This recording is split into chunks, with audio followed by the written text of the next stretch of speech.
Hello，大家好啊！歡迎大家嚟到 Best Match 不專業開箱。今期呢就係囡囡 PVC 嘅開箱啦。咁啊，同大家睇翻啲之前嘅囡囡 PVC 啊。咁啊，同大家睇呢一隻由 Bear Panda 推出嘅周年款落紅。咁呢隻囡囡呢，睇翻資料，原來已經係喺25年6月嘅時候就已經推出咗噶啦。咁啊，遲咗成年先至同大家開箱啊，真係唔好意思啦。咁啊，真係冇計啦，手上面呢真係有太多嘅囡囡 PVC 啊。之後呢，都會陸續開箱翻啲之前推出過嘅囡囡 PVC 嘅，咁大家都可以留意一下啦。咁今次呢隻囡囡呢，就係走一個中國風嘅路線，造型賣相係幾好嘅，一身類似旗袍嘅裝扮。當初見佢唔係太貴呢，咁啊訂翻嚟同大家開箱睇睇啦。咁啊開咗箱之後，除咗吸索盤之外呢，仲會有一塊嘅屏風片同埋一隻小貓嘅配件。咁屏風架呢都幾大份嘅，佢就係連埋張凳啦，組成為一個台座咁樣。上面呢，佢都有做多一啲嘅樹枝同埋一啲花嘅設計。屏風架上面呢，都有啲特位呢，俾你裝翻個屏風片上去嘅。不過我裝嘅時候呢，就發現佢個屏風片嘅設計呢，就有啲短啦，要用少少力扯佢呢，先至可以裝到。樹枝上面呢，亦都有做到啲甩位喺度嘅，咁主要呢，就係俾你固定啲頭髮個位啦。最後呢，再將一啲小配件呢擺到個台座上面，襯托翻個氣氛呢，咁啊搞掂噶啦。咁我哋呢，而家先嚟好好咁欣賞一下呢隻囡囡先。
囡囡個造型上呢係幾吸引嘅，一身紅色類似旗袍嘅裝扮。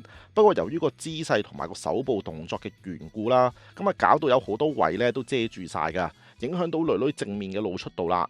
咁上色塗裝整體上嚟講都冇啲咩大問題啦。旗袍上嘅花紋呢都做得好細緻，啲細緻位呢佢都有做到足啊。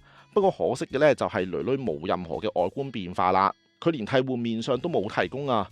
咁背景嘅屏風架同埋啲樹枝咧都幾食空間㗎。雖然地面嗰度咧係有提供一啲小配件去做翻個點綴啦，咁但係始終都係有啲雞肋㗎，個效果出嚟都唔係話好好睇。咁價錢方面啦，我當初訂翻嚟係幾多錢呢？就真係唔記得咗啦。咁網上睇翻佢嘅資料推算翻呢，應該大約就300至到400幾蚊左右啦。咁以翻個廉價嘅 PVC 定位嚟講呢，都算係正常水準啦。咁但係都未去到話出色嘅地步嘅。喺配件、露出度同埋台座設計呢啲位呢，都仍然係有進步嘅空間啊。咁如果你真係好中意呢隻囡囡呢，係可以諗諗佢嘅。但係如果你唔係話真係超中意嘅話呢，我建議你都係睇下算啦。咁啊，唔知道大家又點睇呢隻囡囡 PVC 呢？咁今次嘅開箱分享就嚟到呢度，最後呢，再一次多謝大力支持我嘅 channel 會員，中意呢條片嘅亦都不妨訂閱、like 同埋 share 條片出去啦。咁我哋就下條片再見啦，拜拜。